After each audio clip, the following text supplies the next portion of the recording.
I'm coming to you today with a review for the game episode 2. I'm gonna make this real fast, y'all, because it ain't much to talk about. I'm sorry. I know people are complaining. I hate to be one of the group. But I actually kept dozing off when I was watching it. But I was able to, you know, I figured out what was going on. So let's get to it, shall we?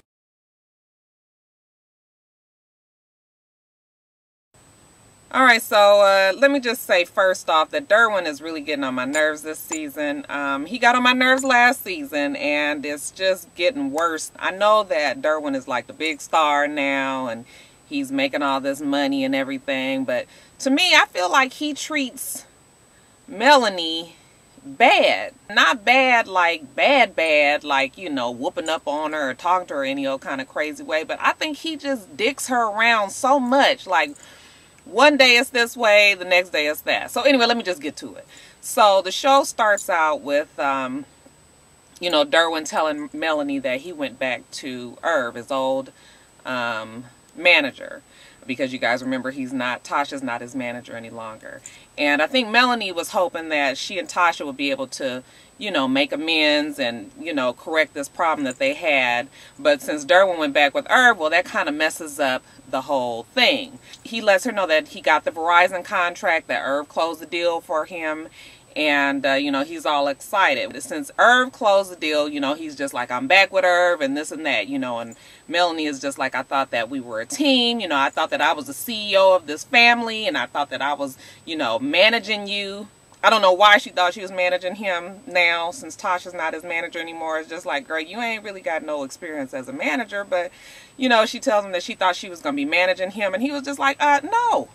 Okay, even though I said all that bullshit about you being the CEO of this life, this family and everything, and the legacy, so what you need to do is just sit over there and be cute. Be my wife, let me give you this money to spend, and don't worry yourself about it. Mel doesn't want to do that. Like, she gave up her career as being a doctor, and, you know, I think she just wants to have more say somewhere other than just being a housewife.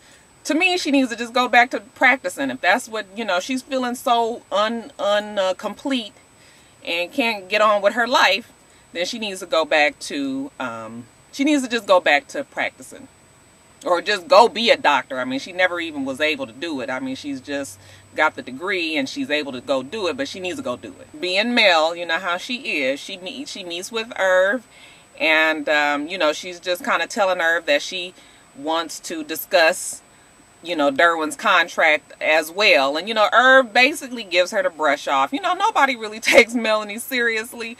I think this year I'm going to feel sorry for Melanie. Last year, she got on my nerves really bad. I think this year I'm probably going to have some soft spots for Melanie because she is just really getting the short end of the stick this season. During the meeting that Mel and Irv have together, Tasha must call Irv and just tell him, like, listen, that was my damn a deal that I was working out. I hope you don't think that you were about to take my commission off of that that deal with Verizon, even if he is now your client. And I guess Irv was just like, you ain't never getting a part of this money, you might as well forget it. Well, you know Tasha don't play like that. Melanie overhears the conversation between Irv and Tasha. So I guess in her mind, she must decide that she's going to show up at this deal closing for Verizon and Irv and Derwin. So the big meeting comes up and, you know, Tasha's there and she's already in full business mode.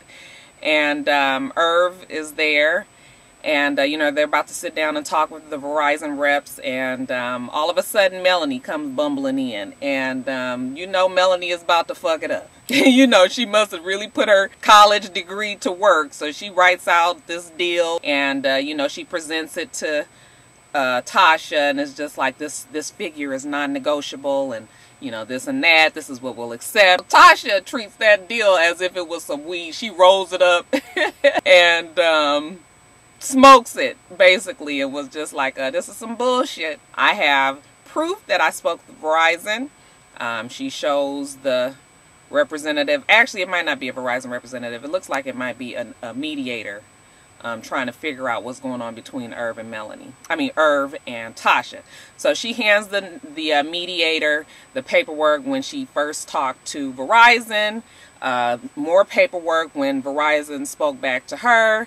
And she even had text transcripts of when Melanie congratulated Tasha for the work that she did on the contract, you know, and telling her how much she appreciated what she did for Derwin. So all the proof was there. Nothing that Melanie could do, nothing that Irv could do.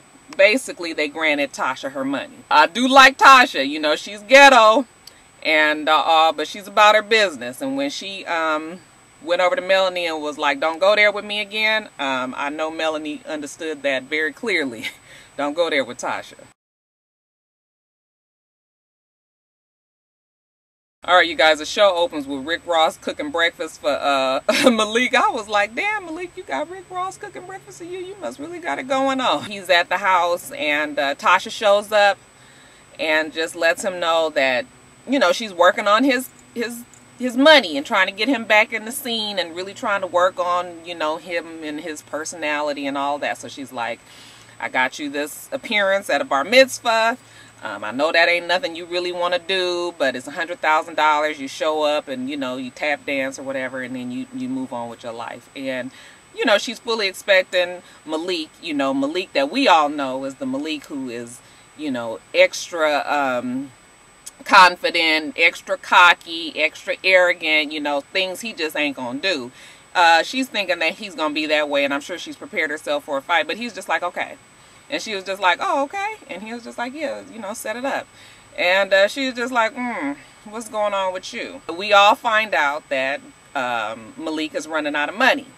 And if you guys have been watching this show for all of the seasons that has been on, you guys know that Malik has been the star in the past, and Malik has spent money like people pour water out of their glass into the sink. I mean, just money, money, money, spending, spending, spending.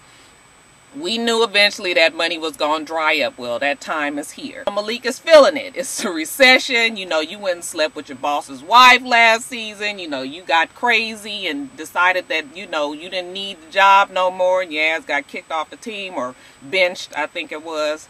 And now you ain't got no money because football is not guaranteed money. You don't play, you don't get paid. No play, no pay.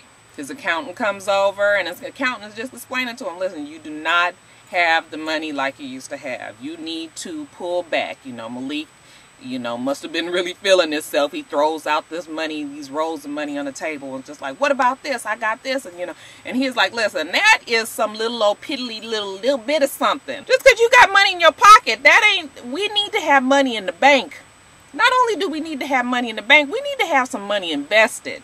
Money needs to make money off of itself. You know, when we living from paycheck to paycheck, I don't care how much money it is. When you living from check to check, you ain't got no money. And the accountant lets him know that you don't have money like that, and we're gonna set you up on a budget. So you are fixing to go on $25,000. And then, you know, Malik is just like, $25,000 a day, and he's like, a month. It's sad that you can't survive on $25,000 a month. 2 months of spending is going to be what we make for the whole year. So, you know, Malik is going to have to learn how to tone it down. I realize that he's been living way, way, way, way, way above up here somewhere. Okay, well, you know, it comes a time in everybody's life where you just got to bring it on back down. Malik is bummed about this, you know, and the accountant tells him, we got to take your cars. So, you know, he's taking all Malik's high-end Ferraris and Maseratis and all of these,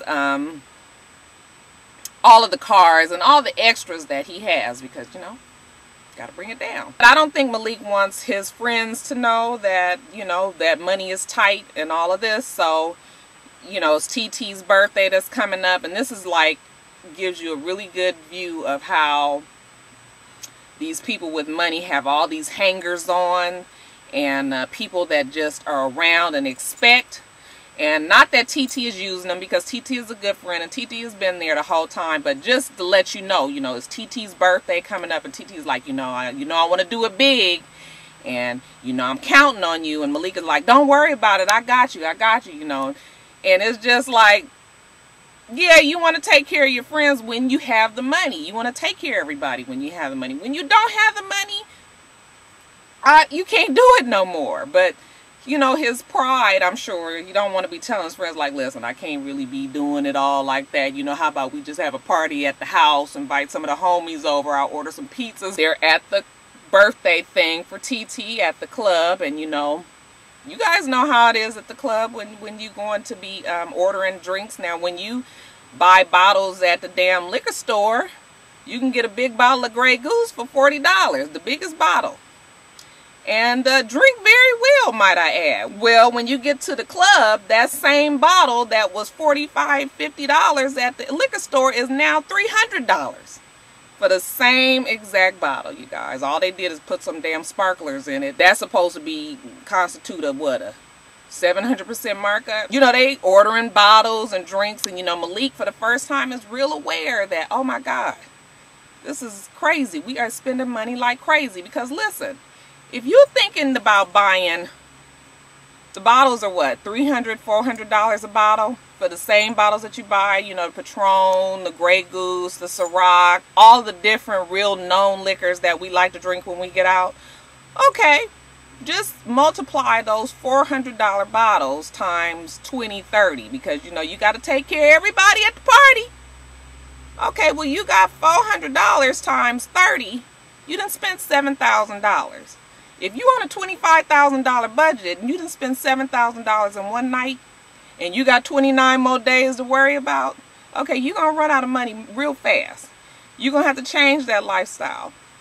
And I think Malik realized it. It's TT's party and Malik can't pay the bill. Tasha has to come there and take care of his bill for him. And you know, he's just sitting there and he real disgusted with himself. He's real disgusted with the fact that he spent all this money. And he's just, you know, it's going to be interesting. Even though the show sucks, it is going to, this storyline is going to be interesting to watch, because Malik is now, you know, he's on the decline. He ain't all big bad Malik no more. It's now it's Derwin. So, you know, that part of the plot is interesting. You know, they have switched places. If they can just get these storylines a little bit better. I mean, yesterday wasn't so bad. It wasn't all fantastic and everything. I really felt like these things could happen. It was just kind of like anticlimactic and boring a little bit. But I'm going to keep hope. Alright, you guys, so that's it. I didn't do a review for Real Housewives of Atlanta because that show was boring. I don't know what is going on with these shows. I think I'm going to be glad when Basketball Wives come back on, because at least it'll be something to talk about. And I do kind of regret not doing Love and Hip Hop, because I watched it and that is stupid for sure. All of that mess they got going on that show, but at least it would be something to talk about. I mean, it ain't really nothing to talk about on here. So, you guys, please remember to rate, comment, and subscribe to this channel. I'm itsrox, and the channel is for itsrox. And you guys, all my other stuff, you guys, please follow and support over there as well. Okay, and that's it. I hope you guys have a wonderful, wonderful rest of your day, and I plan on doing the same. Until next time, Roxstars.